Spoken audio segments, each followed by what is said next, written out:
everybody, how is it going? This is Audra here at Homesteading in Idaho.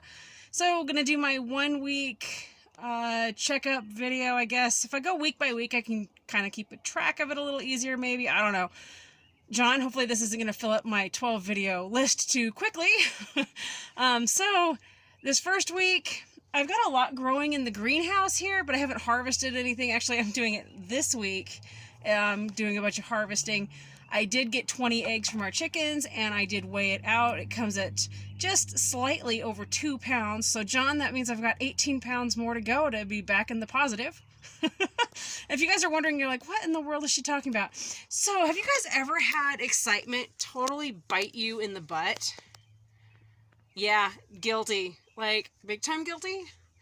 I was so excited to be part of SHEDWARS that I put out some videos, because like some of it was, they were saying like, you know, you have to have like how-to and video tips and or gardening tips, and so I was like, okay, got some videos.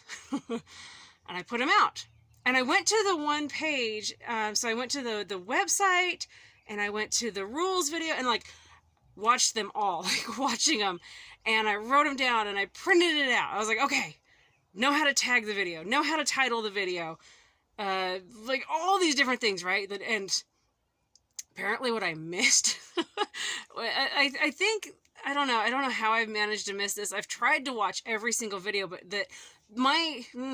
when you're watching from 3 different channels, four different channels, and then the website, and then I was watching the Southern Hemisphere, they're still competing right now, and then a whole bunch of people on the Northern Hemisphere. It's getting a little bit crazy. So somehow I managed to miss the fact that, yes, we were drafted, and I knew the draft date, and for some reason I didn't see it on the rule video. But anyway, so I was like, okay, got it. Drafted, start making videos. Get one for the team. Yeah, I got one for the team, minus 20 pounds. That was great.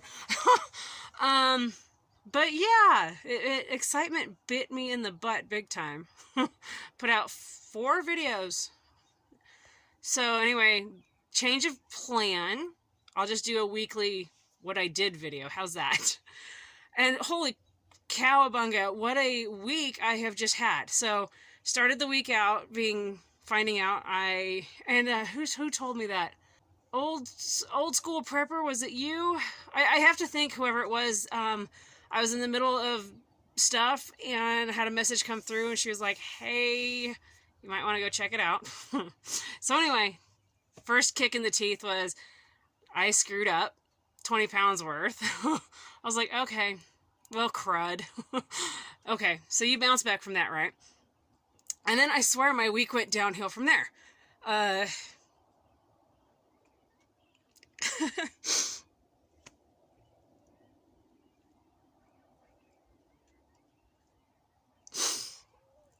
It has been quite a week. So, gosh, get my stuff together here. Whew. So anyway, been gardening, been starting plants. Let's see.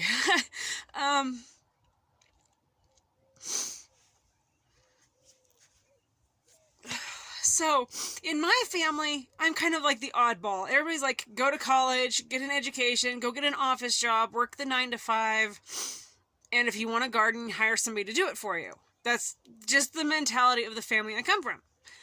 But, growing up, there was an individual in my family, my great-grandmother. And her parents literally came to Idaho in wagons. And while a lot of people in my family were like, oh, that's cool. I mean, I like constantly mesmerized. I'm like, holy cow, what kind of a person survives getting to Idaho on wagons?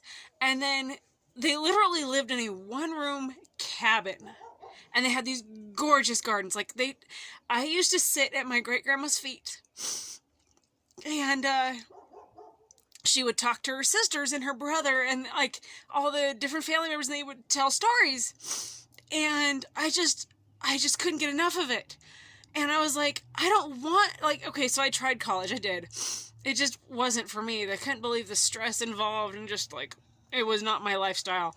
And the price involved. So I just was like, I want to be like my great-grandma. And so I'm kind of the oddball, like, no, I shouldn't say kind of, I'm the oddball out in my family. Literally, people, like, so 2 New Year's ago, New Year's Eve, I was introduced to some friends of a family member, and this lady literally looks at me and she goes, oh, you're the farmer. And, you know, the nose goes up, and she walks away. And I was like, you're darn right I'm the farmer. And then, just, what was it, a week ago, just over a week ago, so we were visiting my great-grandma, and we were all talking to family and this and that, and I always dread when somebody says, so what have you been doing? Because, you know, there's the person that shares, oh, I've got a new office job, oh, I got a raise at doing this, oh, you guys know what I mean. And literally it comes to me, and I'm like, well, still raising animals, still gardening, still canning. And I don't know why, like, I know I should be proud of that, but when it's not the norm, I mean, it's not anymore. You kind of, they pan to you and you just want to curl up and hide. Even though I am proud of what I do, I still just want to hide and be like, don't ask me these questions. I don't know. Maybe you guys understand it. So anyway, I was like, well, still gardening, still animals, still canning, you know, just doing that lifestyle. And I had a family member look at me and say, well, someone's got to do it. Okay. So yay, that's me. I'm that somebody. I'm doing it. But that's been a really cruddy week. But I'm staying strong, dang it. My great-grandma would have been 100. So one of her last goals was to be 100 years old, and she literally only had to go till April 12th. And on, what day is today? Saturday. Anyway, on Saturday,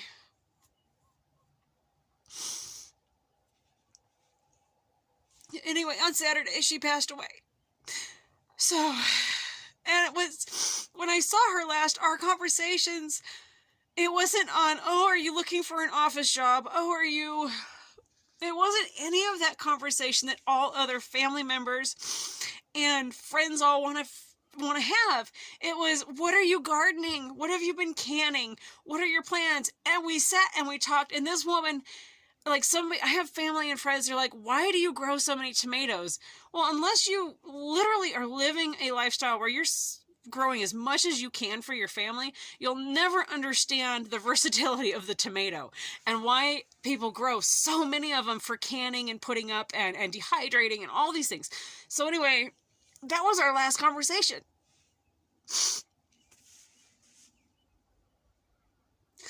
And I'll never forget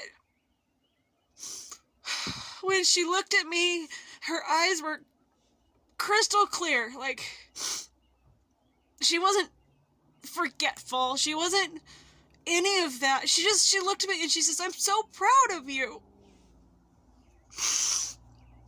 And I'll tell you what, like, when this is your lifestyle and you're not working a 9 to 5 in an office, that means a lot. So,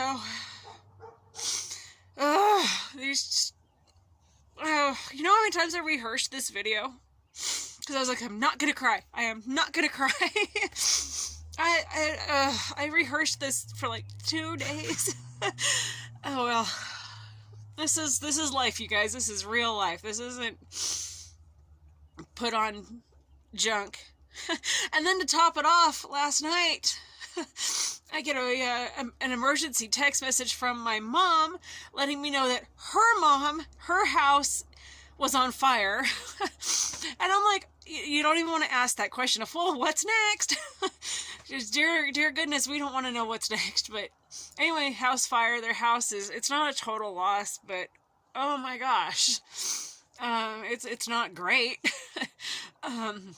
Yeah, so it's been one heck of a week. But you guys, I got 2 pounds worth of eggs this week. And what am I looking forward to this week? Okay, so let Let me turn the camera around. Okay, so this week is going to entail this jungle of green onions is going to be chopped, and some are going to be dehydrated and some are going to be freeze-dried. Now, I don't want to screw up another rule. So do I weigh them green and just picked? Or do I weigh them when they're dehydrated and freeze-dried? I don't want to screw up. But anyway, I've got these guys. All of these guys have got to get, because they're taking over. These ones need some trimming. Come over here. Let's see. These ones, there's a few bits and bits. This is rosemary. It's got to be cut and dried a little bit. It's getting a bit out of hand, so I got to cut it back a little bit. Let's go over here. I've got more green onions. Like right now, because it's cold in Idaho, and oh, that was the other thing this last week. We had one heck of a storm. So last year we had an earthquake. This year we get a storm. And so I'm in the greenhouse. There's a window missing because it's actually currently outside the greenhouse door. Had to fish it out. And oh look, there's a panel missing. But you know, if it hadn't been for the fact that I framed the inside of this greenhouse, I probably would have lost everything. So it was worth all the cussing and tears and frustration at putting this frame in this greenhouse. But yeah, we have to go. There's this panel that's missing. I finally found it, and you can kind of see outside there's our wild rose bushes, and we have a lot of Russian olive trees that are thorned. And of course, this panel, I finally found it, but it's literally like in the middle of the thorns. So anyway, we got to fish it out. So okay, these ones I just planted. They will not be trimmed. These ones are just planted. I actually have lettuce, a couple lettuces here that are ready to eat. I need to harvest from the lettuce. More onion that's got to get done. And oh yes, this is one of the peas. I'm experimenting with peas in a pot, and I could actually start cutting back and actually do the pea greens, and let it kind of get a little bit more bushy, so I can harvest these and weigh it with a salad, and while the plant grows. And then more stuff started, and back here the kids, oh, some of their peas have popped up. Anyway, I'll have to gently cover it. So at Scouts, I taught the Scouts how to plant some stuff, so they planted peas and onions. Okay, so that's my week one. Okay, so Team Will It Grow, I will do my best not to screw up from here on out. Yeah. Follow the rules, follow the rules, follow the rules. If you guys aren't watching the Southern Hemisphere, they're doing some amazing things. I just blanked on the channels I was going to shout out. I'm sorry. All of them. I mean, honestly, I can't.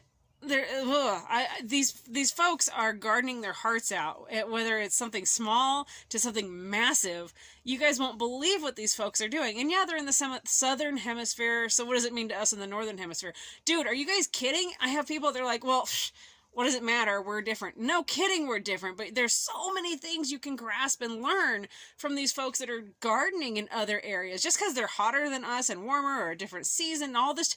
So, like, there's so much to learn. So, anyway, go check them out. They're just blowing my mind. Phenomenal jobs on their gardens. Just, it's crazy. Just as we're getting ready to grow, they're kind of winding down. So, all right.